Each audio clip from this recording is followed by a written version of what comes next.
மாணவி மனிஷா கௌர் மரணம். ஸ்ரீ தர்வீன் மற்றும் டி தினேஸ்வரி மீது கொலை குற்றச்சாட்டு. சைபர் ஜெயா பல்கலைக்கழக மாணவி மனிஷா பிரீத் கௌர் அக்காரா படுகொலை தொடர்பில் 19 வயதுடைய ஓர் இந்திய ஆடவரும் ஓர் இந்திய பெண்ணும் செப்பாங் மேஜிஸ்ட்ரேட் நீதிமன்றத்தில் இன்று காலையில் குற்றஞ்சாட்டப்பட்டனர்.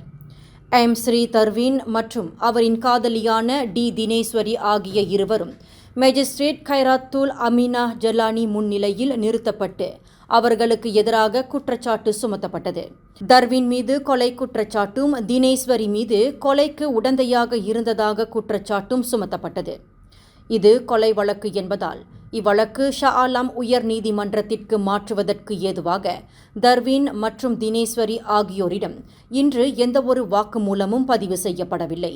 கடந்த ஜூன் 23ஆம் தேதி இரவு 9:11 மணிக்கும் 11:31 மணிக்கும் இடைப்பட்ட நேரத்தில் சைபர் ஜெயாவில் உள்ள ஒரு கொண்டோமினியம் வீட்டில் சரவா குச்சிங்கை சேர்ந்த ஒரு சீக்கிய பெண்ணான 20 வயது மனிஷா பிரீத் கௌர் என்பவரை கொலை செய்ததாக தர்வீன் மீது கொலை குற்றச்சாட்டு சுமத்தப்பட்டுள்ளது.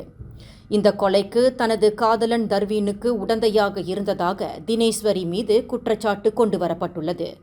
கொலை மற்றும் கொலைக்கு உடந்தையாக இருந்தது ஆகிய இரு குற்றச்சாட்டுகளும் குற்றவியல் சட்டம் 302 பிரிவின் கீழ் பதிவு செய்யப்பட்டுள்ளதால் குற்றம் நிரூபிக்கப்பட்டால் அச்சட்டத்தின் கீழ் இருவருக்கும் மரண தண்டனை அல்லது கூடியபட்சம் 40 ஆண்டு சிறை மற்றும் பிரம்படி தண்டனை விதிக்கப்படும்.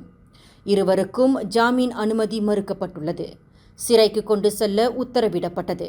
கொலையுண்ட பல்கலைக்கழக மாணவியின் சவ பரிசோதனை அறிக்கை மற்றும் ரசாயன அறிக்கை ஆகியவை சமர்ப்பிக்கப்படுவதற்கு ஏதுவாக இக்கொலை வழக்கு விசாரணை வரும் செப்டம்பர் 11ஆம் தேதிக்கு ஒத்திவைக்கப்பட்டுள்ளது.